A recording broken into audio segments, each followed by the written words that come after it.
की जो जहते हैं और जो इंटरनेशनल ट्रेंड्स हैं उनको सामने रखते हुए 243 में कुछ चीज़ें जो हैं उनको इंट्रोड्यूस कराया जा रहा है। वो वजाहत इसमें मौजूद है, लेकिन फील्ड मार्शल हैं या marshal of the air force हैं या एडमिरल ऑफ द फ्लीट हैं, ये दुनिया के मुख्तलिफ ममालिक में हैं, बहरिया के लिए, फ़ज़ाइया के लिए और बर्री अफवाज के लिए। ये कौमी हीरोज़ होंगे जिनको ये टाइटल दिया जाएगा, और ये टाइटल सर सारी दुनिया में ताहयात है।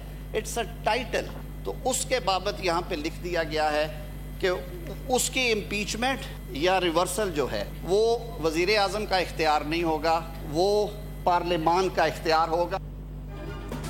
फील्ड मार्शल ताहयात और यूनिफॉर्म में होगा। कोई फर्द वाहिद फील्ड मार्शल का टाइटल वापस नहीं ले सकेगा। Army chief, chief of defence forces होंगे। आर्मी चीफ, नेवल चीफ और एयर चीफ का तकर्रुर सदर वज़ीर आज़म की एडवाइस पर करेंगे। वफाकी वज़ीर कानून आज़म नसीर तारड़ का सेनेट से खिताब। 27वीं आईनी तरमीम वफाकी काबीना की मंजूरी के बाद सेनेट में पेश कर दी। मुजवज़ा तरमीम में मार्शल ऑफ एयर फोर्स और मार्शल ऑफ नेवल फोर्स के टाइटल मुतारिफ कराने की तजवीज़। टाइटल देने का इख्तियार वज़ीर आज़म का नहीं बल्कि पार्लियामेंट का होगा। Chairman joint chiefs of staff committee का ओहदा 27 नवंबर 2025 को खत्म होगा।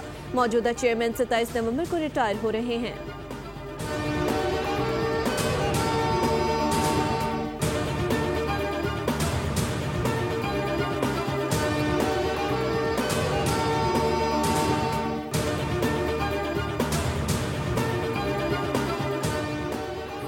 आईनी तरमीम का मुजवज़ा मुसवदा सामने आ गया। सदर मुमलिकत के खिलाफ ताहयात कोई मुकदमा नहीं बन सकेगा, ना गिरफ्तार किया जा सकेगा।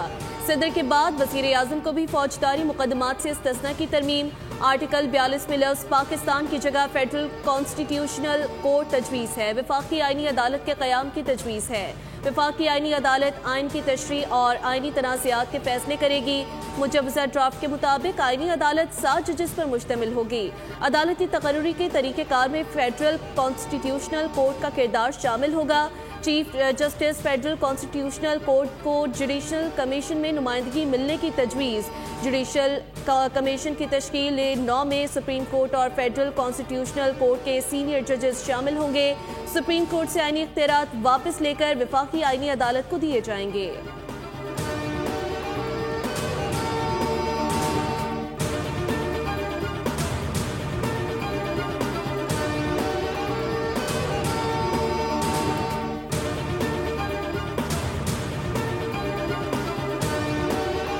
हमने कहा कि वो जो एक दरीना ख्वाहिश और मुतालबा है कि एक वफाकी आइनी अदालत कायम की जाए, उसकी तजवीज़ पार्लियामान में लेके आई जाए, जो कि इस बिल के ज़रिए आज हम ले आए हैं।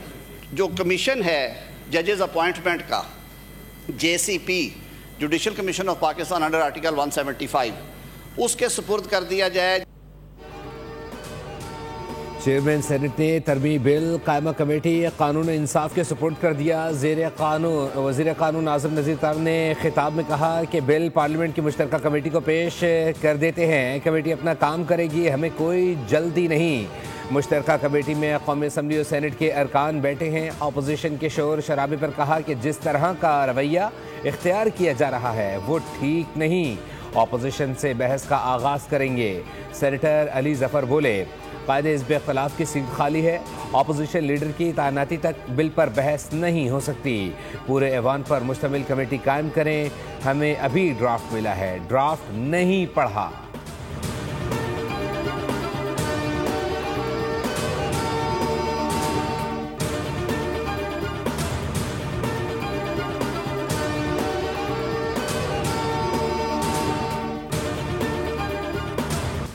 मुल्क के वसी मुफाद में तरमीम के लिए सबने मिलकर कोशिशें की। वज़ारत कानून और इंसाफ अटॉर्नी जनरल और उनकी टीम लायके तहसीन है। दौरे अज़रबैजान पर मौजूद वज़ीर आज़म शहबाज शरीफ ने बाकू से वीडियो लिंक पर वफाकी काबीना इजलास की सदारत की। 27वीं आईनी तरमीम के मुसवदे की मंजूरी पर भरपूर खैर मकदम किया गया। वज़ीर आज़म शहबाज शरीफ ने कहा कि नवाज शरीफ और सदर आसिफ जरदारी को भी एतमाद में लिया गया। इत्तेहादी जमातों के सरबराहान ने मुसवदे की भरपूर हिदायत की। वज़ीर आज़म शहबाज शरीफ ने इत्तेहादी जमातों के सेनेटर्स को मदऊ कर लिया।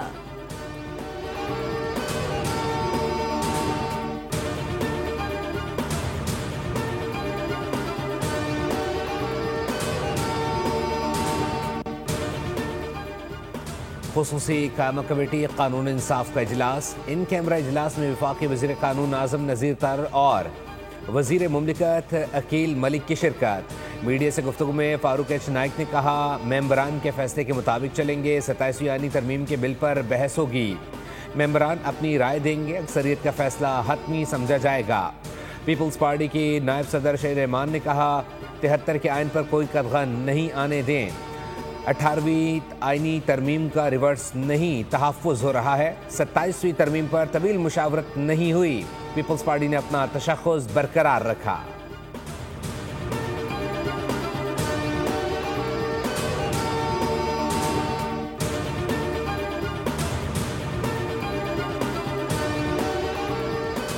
सत्ताईसवीं आईनी तरमीम पर तमाम सियासी जमातें मुतहरिक। वज़ीर दाखिला मोहसिन नकवी बिलावल हाउस पहुंच गए। वज़ीर दाखिला मोहसिन नकवी की सदर आसिफ अली जरदारी और बिलावल भुट्टो जरदारी से मुलाकात। 27वीं आईनी तरमीम से मुतालिक मुशावरत। जमीयत उलमा इस्लाम के सरबराह मौलाना फजल रहमान की भी सदर मुमलिकत आसिफ अली जरदारी और चेयरमैन बिलावल भुट्टो से मुलाकात शेड्यूल।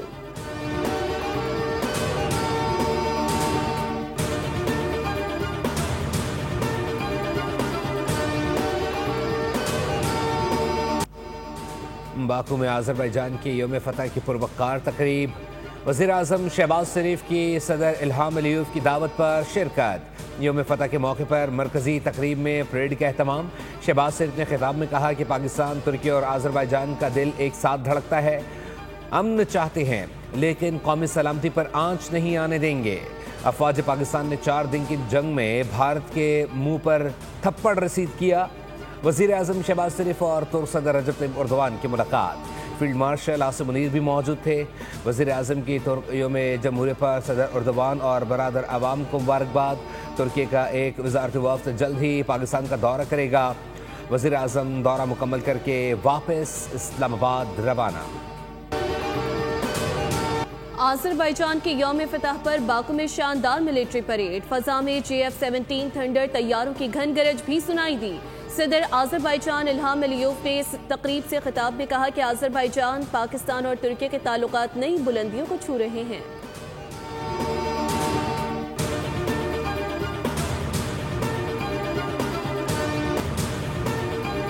पाकिस्तान ने जनूबी अफ्रीका को 7 विकेटों से शिकस्त देकर सीरीज 2-1 से जीत ली। फैसलाबाद में खेले गए मैच में पाकिस्तान ने 144 रन का हदफ 3 विकेटों के नुकसान पर हासिल किया। साइम अयूब 77 रन बनाकर नुमाया रहे। बाबर आजम 27 और फ़खर जमान 0 पर पवेलियन लौटे। मोहम्मद रिजवान 32 और आगा सलमान 5 रन बनाकर नॉट आउट रहे। पहले बैटिंग करते हुए जनूबी अफ्रीका की टीम 143 रन पर ढेर हो गई थी। डिकॉक 53 रन बनाकर नुमाया रहे। अबरार अहमद ने 4 खिलाड़ियों को आउट किया, जबकि शाहीन शाह अफरीदी, मोहम्मद अफरीदी और सलमान आगा ने 2-2 विकेटें हासिल की।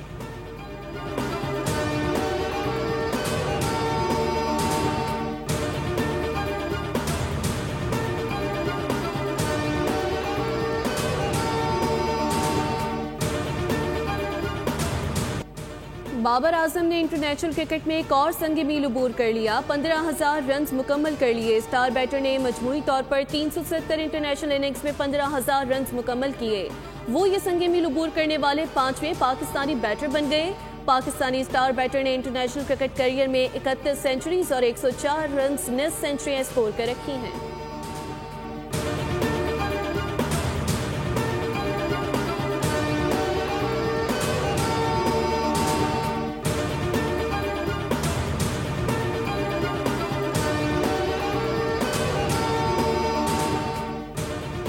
हांगकांग सुपर सिक्सेस के क्वार्टर फाइनल में पाकिस्तान ने जनूबी अफ्रीका को हराकर सेमीफाइनल में जगह बना ली। जनूबी अफ्रीका ने पहले बैटिंग करते हुए 3 विकेटों पर 102 रन बनाए, जबकि क्विनगाम ने 29 रन बनाए। मोहम्मद शहजाद ने 3 खिलाड़ी आउट किए। 103 रन का हदफ 1 विकेट पर हासिल करके ग्रीन शर्ट्स ने इवेंट की आखिरी 4 टीमों में जगह बना ली। अब्दुल समद ने 10 बॉल्स पर 50 रन की तूफानी इनिंग्स खेली, जिसमें 8 छक्के शामिल थे। सेमीफाइनल में पाकिस्तान का मुकाबला ऑस्ट्रेलिया से होगा। वज़ीर आला पंजाब मरियम नवाज लंदन से ब्राज़ील रवाना हो गई। COP30 इजलास में शिरकत करेंगी।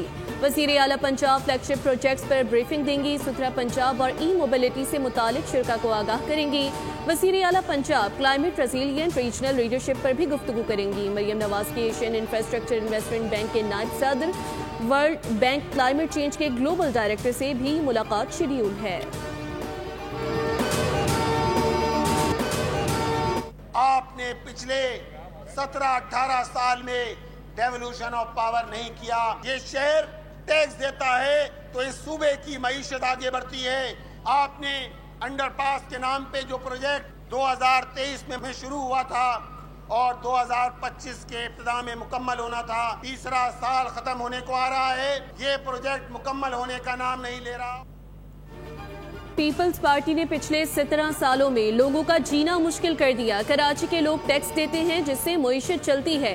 अमीर जमात इस्लामी कराची मरनम जफर खान की करीमाबाद अंडरपास पर मीडिया ब्रीफिंग। कहा, इस जगह के साथ सूबाई हुकूमत ने सोतेलों की तरह सलूक किया है।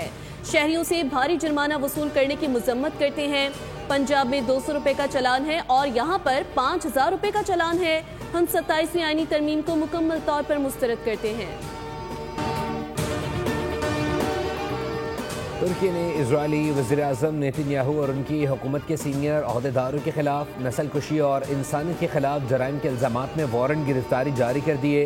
इस्तांबुल के प्रोसिक्यूटर दफ्तर की जानिब से जारी बयान के मुताबिक मजमूई तौर पर 37 इजरायली अहदेदारों के नाम फहरिस्त में शामिल हैं। बयान में कहा गया है कि मज़कूरा हुक्काम ने गज़ा में मुनज़्ज़म अंदाज में नस्लकुशी और इंसानियत के खिलाफ जराइम का इर्तिकाब किया।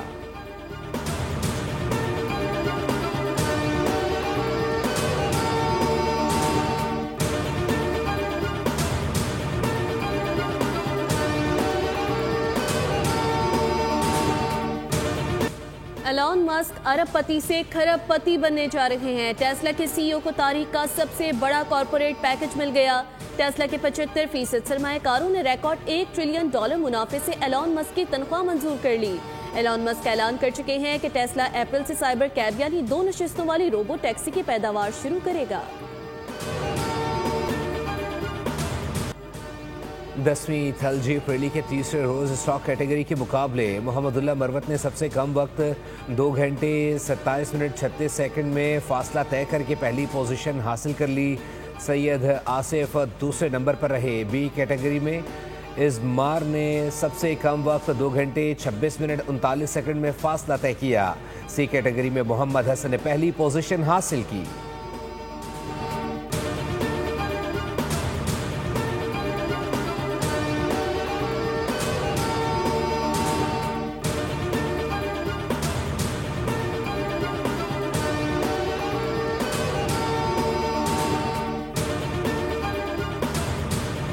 और यह है एक जबर इत्तेफाक नहीं, जोन होना कोई मजाक नहीं। शायरी के फार्मूले तोड़ने वाले, गहरी बात सादगी से कहने वाले नौजवानों के मकबूल तरीन शायर और फलसफी जॉन एलिया की बरसी आज मनाई जा रही है। जॉन एलिया की शायरी ने रॉक, पॉप और रैप की दिलदादा नस्ल को सोशल मीडिया के जरिए शेर और नस्र की तरफ राग़िब किया।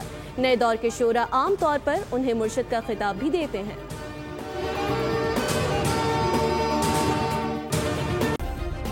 सब्सक्राइब करें और बेल दबाएं ताकि कोई खबर रह न जाए।